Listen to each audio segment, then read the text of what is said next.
13 designated pickup and drop-off points to be set up for new taxi fleets. Word that the government is working closely with LIV Golf organizers on a long-term partnership.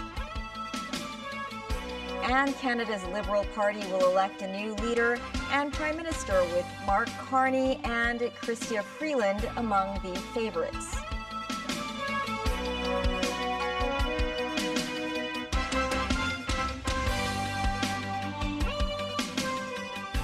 Hello, happy Sunday. I'm Melissa Hekalea, and this is TVB News. 5 new taxi fleets will gradually begin service at the end of the month. Secretary for Transport and Logistics Mabel Chan said today 13 designated pickup and drop-off points will be set up across the city for taxi fleet passengers. She also said fleet operators can set their own fares for booked trips, and the fares can be lower than those charged according to taxi meters. But some in the taxi trade worry this may lead to unfair competition. Mimo Singhai reports. The public can reserve fleet taxi through online hailing platforms or go to one of the 13 dedicated pickup points if they want to experience the new service.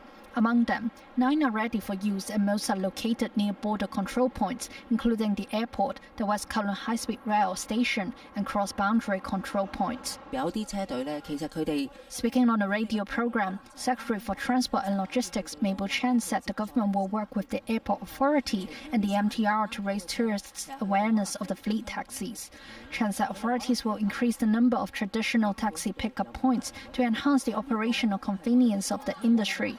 On the topic of fare charging, Chan said for booked trips, taxi fleet operators can set a price higher or lower than what the taxi meter displays. The transport chief said it is important for the fleet to negotiate an agreed fare with the passengers for these trips. Chan said a monitoring system will be implemented to ensure the fleets maintain their fares at a suitable level. Zhao Guokern, chairman of the Hong Kong Taxi and Public Light Bus Association, said the flexible charging arrangement is unfair to non-fleet taxis. He proposed that the government look into different taxi meter charges for peak hour and non-peak hour services so as to make non-fleet taxis more competitive. Ms. 9, TVB News.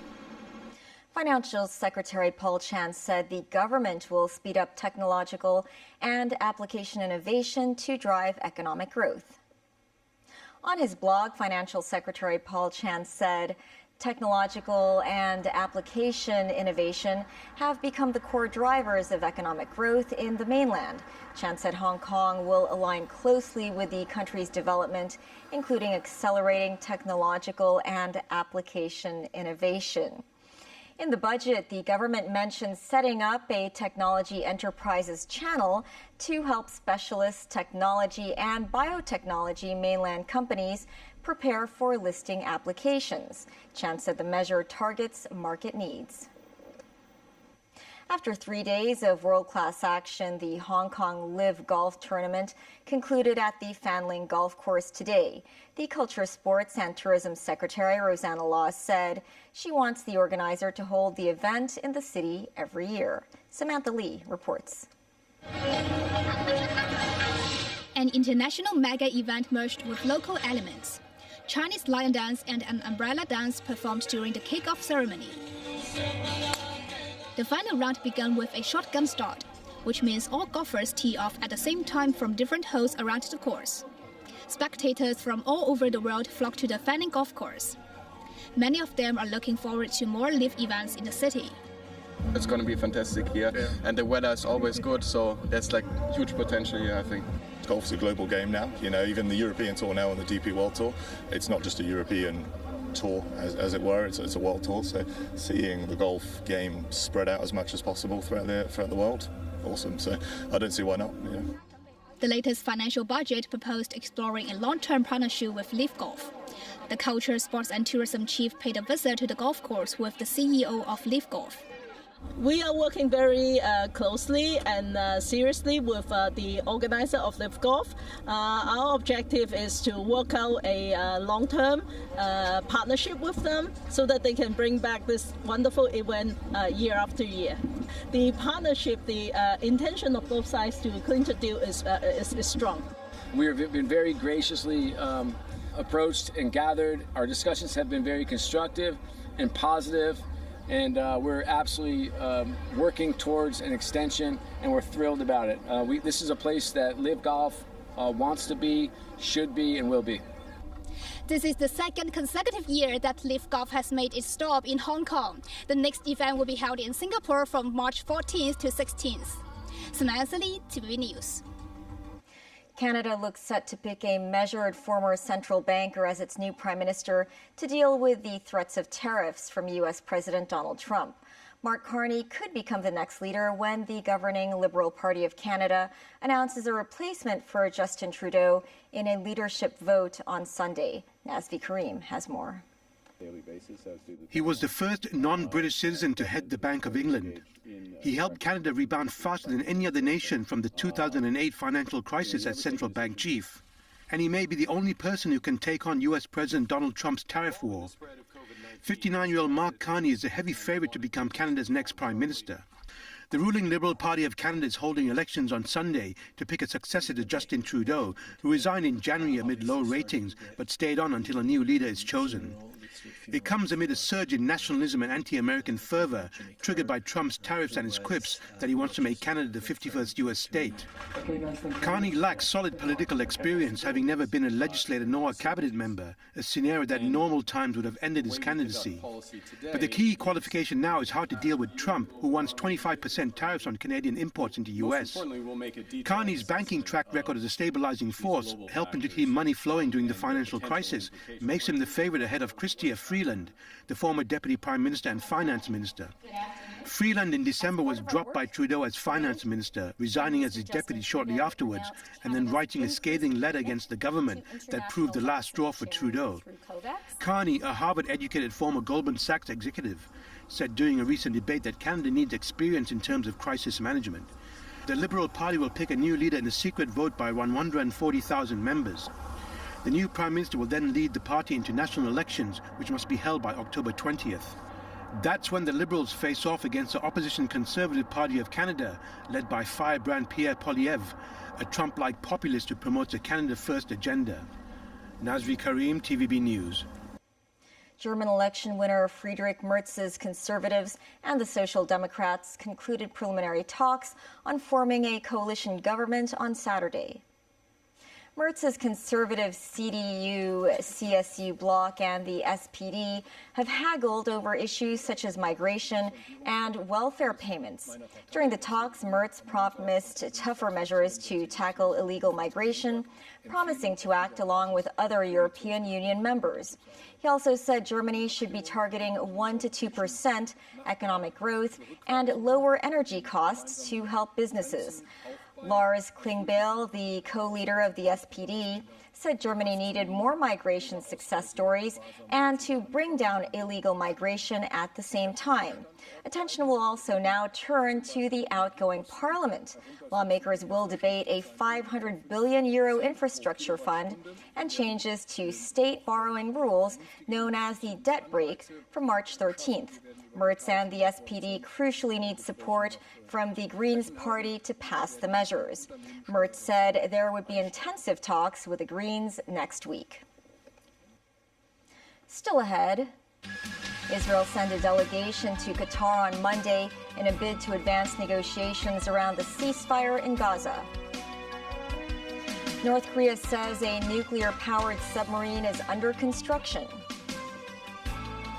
And a call for more docking spaces and simplification of procedures for international yachts visiting Hong Kong.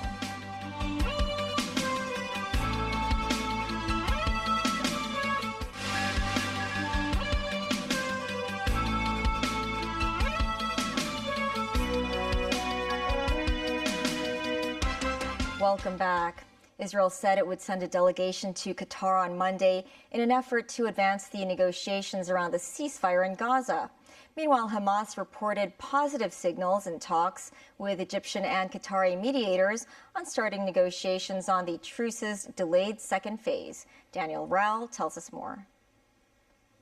Israel and Hamas signaled on Saturday they were preparing for the next phase of ceasefire negotiations. This as mediators pushed ahead with talks to extend the fragile 42-day truce that began in January. Hamas said there were positive indicators for the start of the ceasefire's second phase talks, but did not elaborate. Israel also said it was preparing for talks. Israeli Prime Minister Benjamin Netanyahu's office said the country has accepted the invitation of the mediators backed by the US. It added Israel will send a delegation to Doha on Monday in an effort to advance the negotiations. A delegation from Hamas is engaging in ceasefire talks in Cairo with Egyptian mediators who have been helping facilitate the talks along with officials from Qatar. They aim to proceed to the next phase of the deal, which could open the way to ending the war. Hamas spokesman Abdel Latif Al-Qanoua said the group affirms its readiness to engage in the second phase negotiations in a way that meets the demands of its people.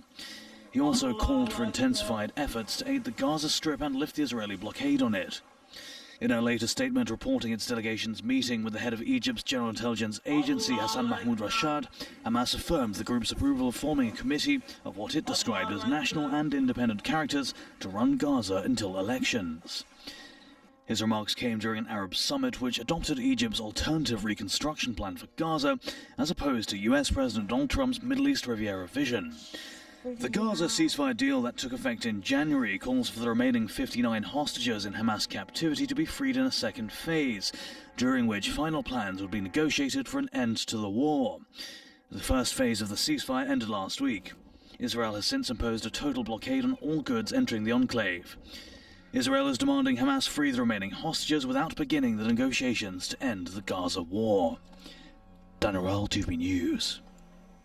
A man who climbed the tower housing the famous Big Ben clock in London has finally been returned to the ground. He was seen carrying a Palestinian flag.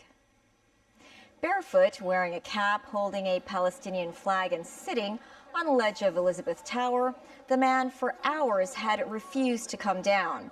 He brought central London to a halt on Saturday, forcing nearby roads to be closed off and the cancellation of normal tours to the Houses of Parliament.